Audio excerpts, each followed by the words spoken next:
கேட்டுக்கொள்கின்றோம். அப்ப மௌலவி சாஹிப், நீங்க இப்ப இந்த திருக்குர்ஆனினுடைய 69வது அதிகாரம் 45 முதல் 48 வரை உள்ள வசனங்களை எடுத்து வைத்து இந்த அளவுகோலுக்கும் ஹஜ்ரத் மிர்சா குலாம் முஹம்மது காதியானி அலைஹிஸ்ஸலாம் அவர்கள் பொருந்துகிறார்கள் என்பதை அழகான முறையில் எடுத்து சொன்னீங்க. அல்லாஹ் இந்த திருக்குர்ஆன் வசனத்தில் அல்லாஹ் சொல்லாத ஒன்றை அல்லாஹ் சொன்னதாக இட்டுக்கட்டி ஒருவர் கூறுவாரேயானால் அவரை நான் அழித்து விடுவேன் என்று அல்லாஹ் அந்த வசனத்தில் கூறுகின்றான். நீங்க அழிக்க வேண்டியதில்லை. நான் சொல்லாத ஒன்றை நான் சொன்னதாக ஒரு மனிதர் இட்டுக்கட்டி கூறுவாரேயானால் வலக்கரத்தால் அவருடைய நாடி நரம்பை பிடித்து நான் அவரை அழித்து விடுவேன் என்று அல்லாஹ் பொறுப்பேற்றுக் கொள்கிறான். இந்த ஆதாரத்தை நாம் ஹஜ்ரத் ரசூல் ஸல்லல்லாஹு அலைஹி வஸல்லம் அவர்களோடு பொருத்தி பார்க்கின்ற பொழுது ஹஜ்ரத் ரசூல் ஸல்லல்லாஹு அலைஹி வஸல்லம் அவர்கள் தன்னுடைய 40வது வயதில் இறைவன் என்னோடு பேசுகிறான், இறைவன் என்னை நியமித்திருக்கிறான் என்று கூறினார்கள். அதற்கு பிறகு 23 ஆண்டு காலம் அவர்கள் வாழ்ந்தார்கள். 63வது வயதில் அவர்களுக்கு மரணம் ஏற்படுகிறது. எனவே 23 ஆண்டு காலம் ஹஜ்ரத் முஹம்மது நபி ஸல்லல்லாஹு அலைஹி வஸல்லம் அவர்கள் இறைவன் என்னோடு உரையாடுகிறான், இறைவன் என்னோடு பேசுகிறான், இறைவன் என்னை நியமித்திருக்கிறான் என்று வாதித்துவிட்டு 23 ஆண்டு காலம் அவர்கள் வாழ்ந்திருக்கிறார்கள்.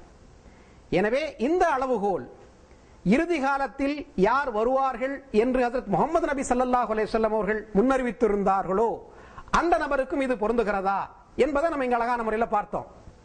ஹஜ்ரத் மிர்சா குலாம் முஹம்மது காதியானி அலைஹிஸ்ஸலாம் அவர்களும் இந்த திருக்குர்ஆனினுடைய அந்த அளவுகோலுக்கு 69வது அதிகாரம் 45 முதல் 48 வரையில் உள்ள இந்த வசனத்தில் அல்லாஹ் குறிப்பிட்டுள்ள இந்த அளவுகோலுக்கு அவர்களும் பொருந்துகிறார்கள்.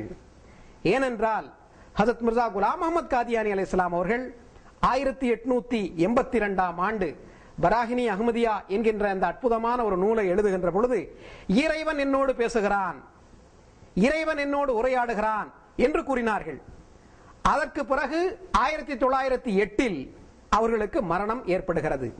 எனவே 26 ஆண்டு காலம் ஹஜ்ரத் மிர்சா குலாம் முஹம்மது காதியானி அலைஹிஸ்ஸலாம் அவர்கள் இறைவன் என்னோடு உரையாடுகிறான், இறைவன் என்னோடு பேசுகிறான், இறைவன் என்னை நியமித்திருக்கிறான், அந்த மஸீஹ் இப்னு மரியம் மரணம் அடைந்து விட்டார், அவருடைய சாயலில் வாக்குறுதிக்கேற்ப நீர் தோன்றிருக்கின்றீர் என்று இறைவன் எனக்கு அறிவித்தான் என்றெல்லாம் வாதம் செய்து 26 ஆண்டு காலம் அவர்கள் வாழ்ந்திருக்கிறார்கள். அவர்கள் பொய்யராக இருந்தால் அல்லாஹ் சொல்லாத ஒன்றை அல்லாஹ் சொன்னதாக இட்டுக்கட்டி ஹஜ்ரத் மிர்சா குலாம் முஹம்மது காதியானி அலைஹிஸ்ஸலாம் அவர்கள் சொல்லி இருந்தால் அல்லாஹ் அவர்களை அழித்திருக்க வேண்டும். ஆனால் அவர்கள் 26 ஆண்டு காலம் இறைவன் என்னோடு பேசுகிறான் என்று கூறிவிட்டு வாழ்ந்திருக்கிறார்கள். எனவே ஹஜ்ரத் முஹம்மது நபி ஸல்லல்லாஹு அலைஹி வஸல்லம் அவர்களுக்கு இறைவன் பொருத்திய அந்த அளவுகோல் ஹஜ்ரத் மிர்சா குலாம் முஹம்மது காதியானி அலைஹிஸ்ஸலாம் அவர்களுக்கும் அற்புதமான முறையிலே பொருந்தி இருக்கிறது. அவர்கள் அது மட்டுமல்ல, அர்பயீன் என்கின்ற புத்தகத்தில் இதனை அவர்கள் எடுத்தும் அழகான முறையிலே சொல்லி இருக்கிறார்கள். ஹஜ்ரத் மிர்சா குலாம் முஹம்மது காதியானி அலைஹிஸ்ஸலாம் அவர்கள் தன்னுடைய நூலில் ஒரு மனிதர் நபி என்றோ ரசூல் என்றோ இறைவனால் நியமிக்கப்பட்டவர் என்றோ வாதம் செய்துவிட்டு தெள்ளத் தெளிவாக இறைவனுடைய பெயரால் வார்த்தைகளை இட்டுக்கட்டி கூறிவிட்டு ஹஜ்ரத் ரசூலுல்லாஹ் ஸல்லல்லாஹு அலைஹி வஸல்லம் அவர்களின் வஹியுடன் இருந்த கால அளவாகிய 23 ஆண்டுகள் வாழ்ந்திருந்தார் என்று ஒரு மனிதரை எனக்கு காட்டுங்கள். எனது ஆதாரத்திற்கு ஏற்பவோ அல்லது திருக்குர்ஆன் எடுத்து வைக்கும் ஆதாரத்துக்கு ஏற்பவோ ஒரு மனிதர் அவ்வாறு வாழ்ந்ததாக நிரூபித்து காட்டினால் அவருக்கு 500 ரூபாய் பரிசாக நான் தருவேன் என்று ஹஜ்ரத் மிர்சா குலாம் முஹம்மது காதியானி அலைஹிஸ்ஸலாம் அவர்கள் 1900 ஆண்டு அன்று தன்னுடைய புத்தகத்தில் சொன்னாங்க. அதாவது இன்றிலிருந்து 110 ஆண்டுகளுக்கு முன்னால் ஹஜ்ரத் மிர்சா குலாம் முஹம்மது காதியானி அலைஹிஸ்ஸலாம் அவர்கள் இந்த சேலஞ்சை எடுத்து வைத்திருக்கிறாங்க. அப்படி ஒரு மனிதர் அல்லாஹ் சொல்லாத ஒன்றை அல்லாஹ் சொல்லதாக கூறிவிட்டு இட்டுக்கட்டி கூறிவிட்டு 23 ஆண்டு காலத்துக்கு மேல் வாழ்ந்ததாக ஒரு மனிதரை எனக்கு காட்டுங்கள் என்று அவர்கள் சேலஞ்ச் விட்டாங்க. ஆனால் ஹஜ்ரத் மிர்சா குலாம் முஹம்மது காதியானி அலைஹிஸ்ஸலாம் அவர்கள் நான் திருக்குர்ஆனில் இறைவன் எடுத்து வைத்திருக்கின்ற இந்த அளவுகோலுக்கு பொருந்துகிறேன் என்று மக்கள் மத்தியிலே அறுதியிட்டு கூறினார்கள். எனவே முஸ்லிம் சகோதரர்களே, நீங்கள் நடுநிலையோடு இருந்து சிந்திக்க வேண்டும். நாம் ஹஜ்ரத் முஹம்மது நபி ஸல்லல்லாஹு அலைஹி வஸல்லம் அவர்கள் இறுதி காலத்தில் யார் வருவார்கள், தோன்றுவார்கள் என்று கூறினார்களோ அவர்களை பற்றி நாம் பேசிக் கொண்டிருக்கிறோம்.